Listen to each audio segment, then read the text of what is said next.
نحمده ونصلي على رسوله الكريم اما بعد اعوذ باللہ من الشیطان الرجیم بسم اللہ الرحمن الرحیم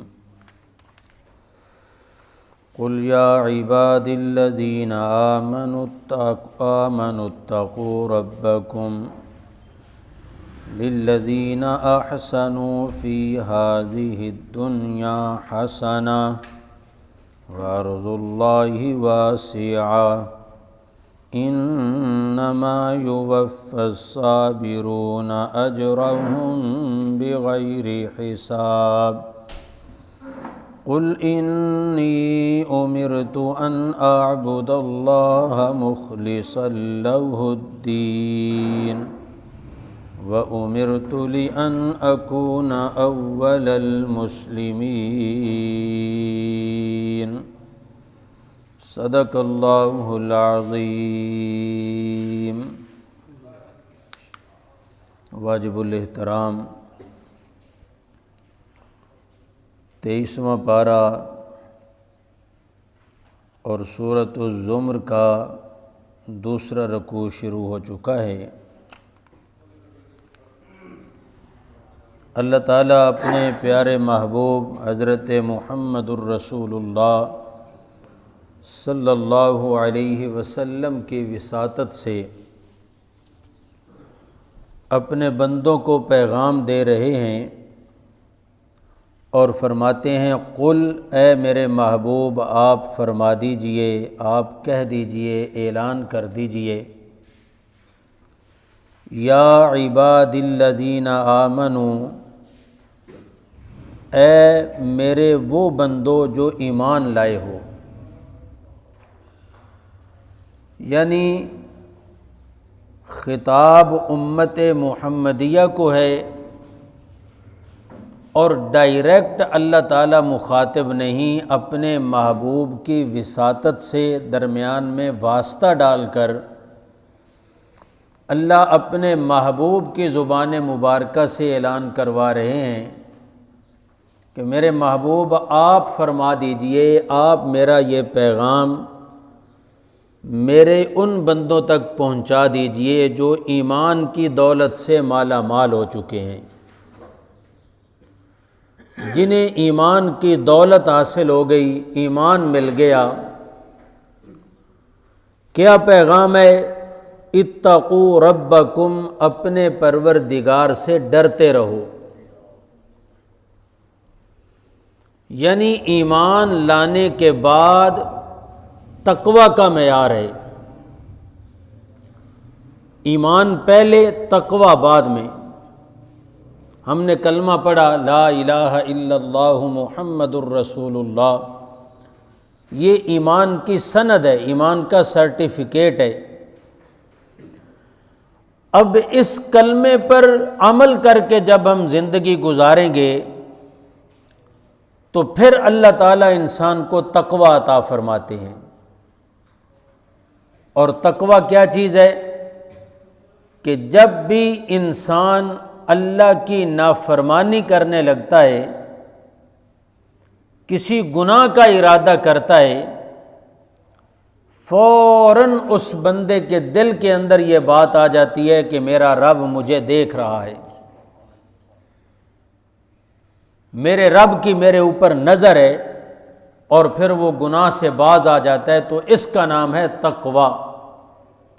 یعنی اللہ فرماتے ہیں کہ میرے ایمان والے بندو اپنے پروردگار سے ڈرتے رہو، یعنی کیا مطلب کہ جب بھی تم اس کی نافرمانی کرنے لگو، جب بھی تمہارے دل کے اندر گناہ کا ارادہ آ جائے، فوراً یہ بات تمہارے دل کے اندر آنی چاہیے کہ ہمارا رب جو ہے وہ ہمیں دیکھ رہا ہے۔ اور جب انسان کی یہ کیفیت ہو جائے تو پھر گناہ نہیں کرتا، پھر گناہ کرنے کا ارادہ بھی کرتا ہے تو فوراً رک جاتا ہے کہ کون؟ پروردگار۔ حضرت عثمان غنی رضی اللہ تعالی عنہ وہ اللہ کے محبوب پیغمبر کے صحابی ہیں کہ جن سے اللہ کے فرشتے بھی حیا کیا کرتے تھے۔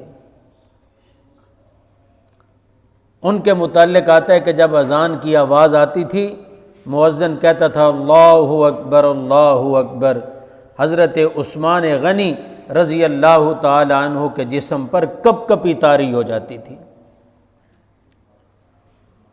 حضرت عثمان سے پوچھا کہ یہ کیا وجہ ہے؟ تو فرمانے لگے کہ اس ذات کا نام آیا ہے جس ذات کے سامنے عثمان نے ایک دن جا کر پیش ہونا ہے، حاضری ہونی ہے اس ذات کے سامنے جا کر۔ کون عثمان؟ جس کے لیے جنت کا اعلان اللہ کا محبوب پیغمبر اپنی نبوت والی زبان سے کر دے، اس عثمان کا اذان سن کر یہ عالم ہے ہم کس باغ کی مولی ہیں۔ فرمایا للذین احسنوا فی ہذہ الدنیا حسنہ، میرے محبوب فرما دیجئے جب تم تقوی اختیار کر لو گے پھر ان لوگوں کے لیے جنہوں نے دنیا کے اندر نیک عمل کیے انہیں اللہ تعالیٰ دنیا کے اندر ہی انعام سے نواز دے گا۔ حسنہ حسنہ، اللہ تعالیٰ انہیں ایسی نعمت عطا فرمائیں گے جس نعمت کا نام ہے حسنہ۔ ہم اللہ سے دعا کرتے ہیں نا، ربنا آتنا فی الدنیا حسنہ وفی الآخرۃ حسنہ، اے ہمارے پروردگار ہمیں دنیا کے اندر بھی حسنہ عطا فرما، آخرت کے اندر بھی حسنہ عطا فرما۔ کیا مطلب؟ ہماری دنیا بھی کامیاب ہو جائے، آخرت بھی کامیاب ہو جائے۔ اللہ فرماتے ہیں میرے محبوب میرے ایمان والے بندوں سے فرما دیجئے جو اپنے رب سے ڈر جائے گا اور تقوی اختیار کرنے کے بعد دنیا کے اندر ہی نیک اعمال میں لگ جائے گا، ہم دنیا کے اندر ہی اس کے لیے حسنہ کا اعلان کر دیں گے۔ حسنہ کا یہ مطلب نہیں ہے کہ انسان کے پاس پیسہ بہت زیادہ آ جائے، مال بہت زیادہ آ جائے۔ فرمایا نہیں، حسنہ کا معنی دنیا کے اندر جہاں بھی قدم رکھے گا اللہ فرماتے ہیں میں اس اپنے بندے کو کامیابیاں عطا کر دوں گا، تھوڑا مال برکت عطا کر دوں گا، بیماری نہیں آئے گی، تنگ دستی نہیں آئے گی، خوشحالی رہے گی، نہ اتفاقیاں نہ چاکیاں نہیں آئیں گی، آپس میں اتفاق و اتحاد رہے گا۔ اللہ کا وعدہ ہے اور اللہ درمیان میں ضامن اپنے محبوب پیغمبر کو دے رہے ہیں، میرے محبوب پیغام میرا زبان تیری، اپنی زبان سے اعلان کر دے، جو میرا بندہ اس پر عمل کرتا رہے گا۔ اور ہاں دل کے اندر خیال آتا ہے کسی جگہ پر ایسے لوگوں جو مجھے نیکی نہ کرنے دیں، ایسے لوگوں جو مجھے اچھائی نہ کرنے دیں، ایسے لوگوں جو مجھے دین پر عمل نہ کرنے دیں، غیر مسلموں کی حکومت ہو یا جناب ایسے بدماش قسم کے لوگوں، اللہ فرماتے ہیں وَأَرْضُ اللَّهِ وَاسِعَةٌ، اگر اس جگہ پر اس دھرتی پر تمہیں اعمال حسنہ نہیں کرنے دیتے، میری زمین بہت بڑی وسیع ہے، کسی اور جگہ پر جا کر ڈیرا لگا لو، یا اللہ اپنا وطن چھوڑ کر جانا مشکل، اپنی جائیداد کو چھوڑ کر جانا مشکل ہے۔ اللہ فرماتے ہیں انما یوفی الصابرون اجرهم بغیر حساب، جب خالصتاً میری رضا کے لیے ہجرت کر کے دوسری جگہ پر جاؤ گے، فرمایا پھر صبر کرنا تمہارا کام ہے، بغیر حساب و کتاب کے اجر عطا کرنا تمہارے رب کا کام ہے۔ پھر رب چھوڑے گا نہیں تمہیں، بدلہ دے گا، اجرہم، ایسا بدلہ بغیر حساب، پھر رب ناپ کر تول کر گن کر نہیں دیتا، اللہ تعالیٰ بے حساب عطا فرماتے ہیں۔ قُلْ إِنِّي أُمِرْتُ أَنْ أَعْبُدَ اللَّهَ، سبحان اللہ، کیسی بات ہے؟ قل انی، اے میرے محبوب آپ فرما دیجئے، انی امرتو، بے شک مجھے حکم دیا گیا ہے، دوہرا صیغہ ہے، انی امرتو ان اعبد اللہ، مجھے حکم دیا گیا ہے کہ میں اللہ کی عبادت کروں۔ کس کی کروں؟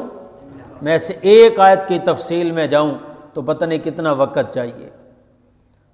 انی امرت ان اعبد اللہ مخلصا لہ الدین، خالص دین کا ہو کر میں کس کی عبادت کروں؟ اللہ کی۔ کس کو حکم ہے؟ اللہ کے محبوب پیغمبر کو حکم ہے۔ اللہ فرماتے ہیں میرے محبوب اللہ کے سوا کسی کی عبادت نہ کرنا۔ وَأُمِرْتُ لِأَنْ أَكُونَ أَوَّلَ الْمُسْلِمِينَ، اور مجھے یہ بھی حکم ہے کہ میں ہو جاؤں سب سے پہلا ماننے والا، یعنی سب سے پہلے میں خود عمل کرنے والا بن جاؤں، سب سے پہلے میں جو پیغام لوگوں کے لیے لے کر آیا ہوں خود اس پر عمل کرنے والا اور اس کے مطابق اللہ کا مطیع اور فرما بردار بن جاؤں، تاکہ میں لوگوں کے لیے ایک ماڈل اور نمونہ بن جاؤں گا۔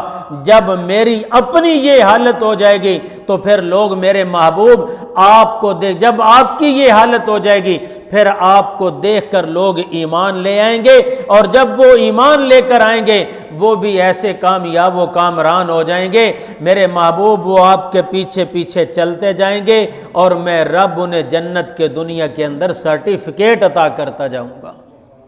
یہ خلاصہ ہے ان آیات بینات کا۔ اللہ تعالی ہم سب کو ان باتوں پر عمل کرنے کی توفیق عطا فرمائے۔ وما علینا الا البلاغ۔